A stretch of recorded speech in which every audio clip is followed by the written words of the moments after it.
This loss stings. It's the most a loss has stung since God, maybe 20, maybe well, more than 2011. 2011 when they had one win and they're in the playoffs after not making it in 2010. They had Jeff Skinner and everything. When that team had a shot of scoring, that one is up there.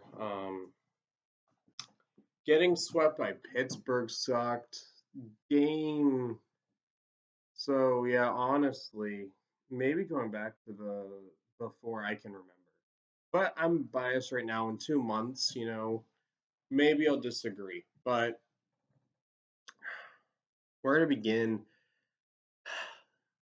This one kind of sucks because honestly, the series is the Hurricanes' fault.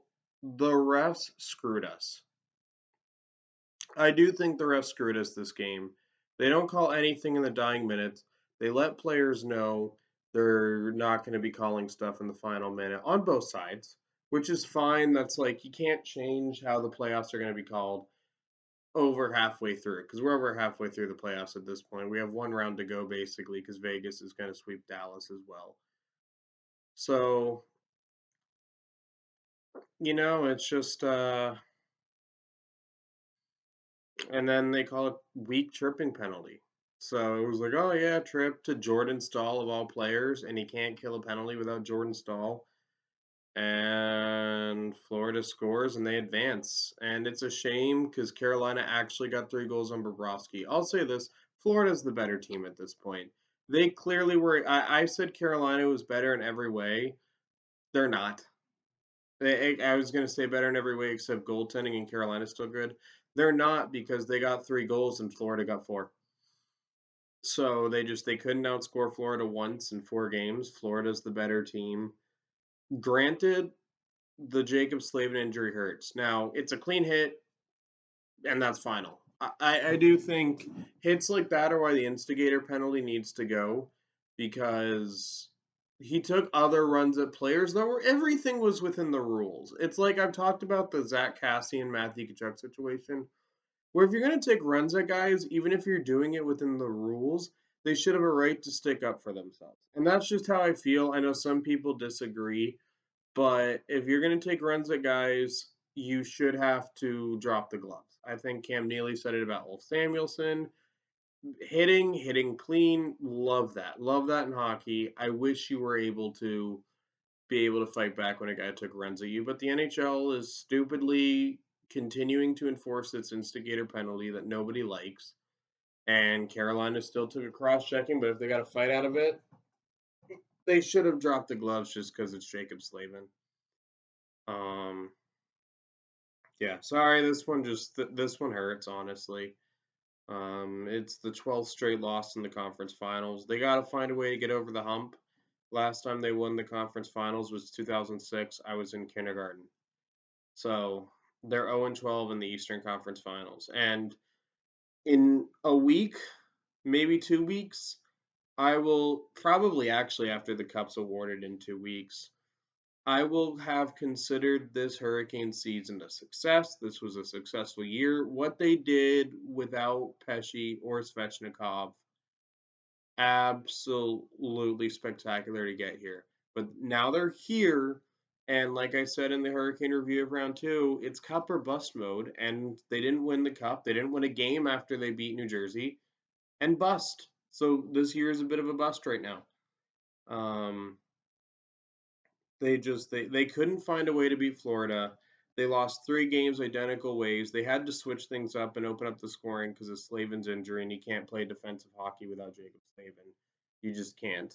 Um,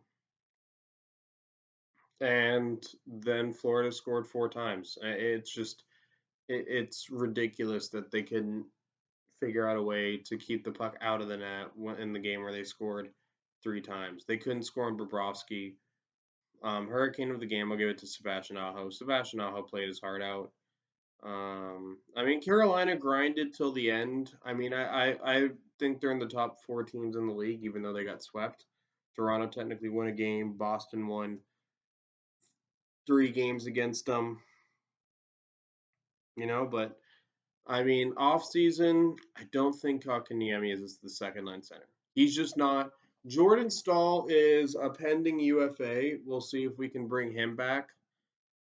So that would be good if we could. I think he will. I don't see he might. I mean, he might go to Florida and just play with both of his brothers, to be honest. But Kotkaniemi will be a good third line center. The defense is set. I would Brady Shea. He got 2 assists tonight. So put that aside. He had a good point total. I think he still had a bad playoff series, but it was a bad playoff series. Natchez, I think, should. I mean, we'll do who I think should stay, but I do think they need a second line center at this point. KK, he might get there. He's my age. In 3 or 4 years, he could be the best second line center in hockey. You never know. Will Draisaitl exist? So probably not. But yeah. But yeah, this game's hard to analyze because it was the elimination game. I thought they played fine. I knew it was over. The reason why I'm not yelling is I just knew.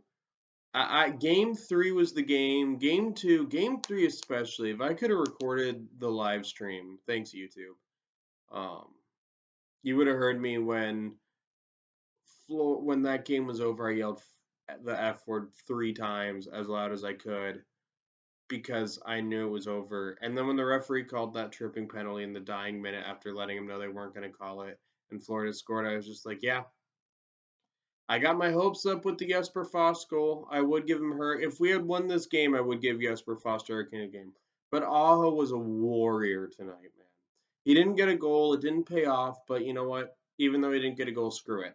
Aho was Hurricane of the game because he was setting people up who also missed because he deserves it. I mean, Aho is uh, I don't know if Aho I would say is better than Jacob Slavin, but I should. But I'm biased towards Jacob Slavin because I love the way Jacob Slavin plays hockey. But Aho, really in this series, kind of, we need guys to play with Aho.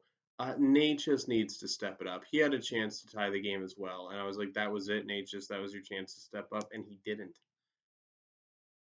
So, Martinook made a beautiful pass to get the assist. Let's not leave that unnoticed. But um, Natchez, honestly, he needs to step up next playoffs. I don't know what to do if Natchez has a great regular season and doesn't step up in the playoffs again. Like, you have to trade him at that point because we're trying to win the Stanley Cup here.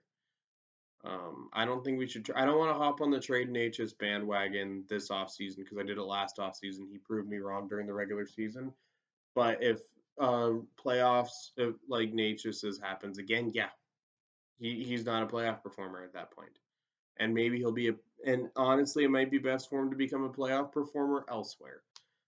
Because sometimes guys, and I'm not saying that as a knock or a dig, sometimes guys just don't work out in one team and then they go some Kadri. Kadri was not a good playoff performer for Toronto, getting suspended and everything, and then he goes to Colorado, gets suspended again. And granted, a lot of his were suspensions, but then he was probably Clutch McGee for Colorado. So that's it for this one. I'll try to cover the regular season again next year. Maybe I'll have a job that makes covering the regular season a lot easier, but we'll see. I had a fun time covering these games in the playoffs. My channel grew quite a bit because of it. I genuinely enjoy these. I wouldn't be recording the Hurricane review right now if I didn't enjoy it because this one is painful to record. That game sucked. I would play NHL 23, but my PSN is glitching out. So when I can't really access my PSN right now, I might try to look to live stream some video games. Probably not NHL 23 because I can't get into my PlayStation. Um, yeah, but it is what it is. Oh, fuck Eddie Olczyk. I'll throw that in there because I don't like his commentary. I was just seeing if there was anything of note, but yeah, I'll I'll see you guys next season. Probably some videos during the off season, and we'll see what they do because they're a great team. Moves need to be made. If you guys like the content I'm producing on the channel, don't forget to hit like and subscribe. I'll see you guys soon.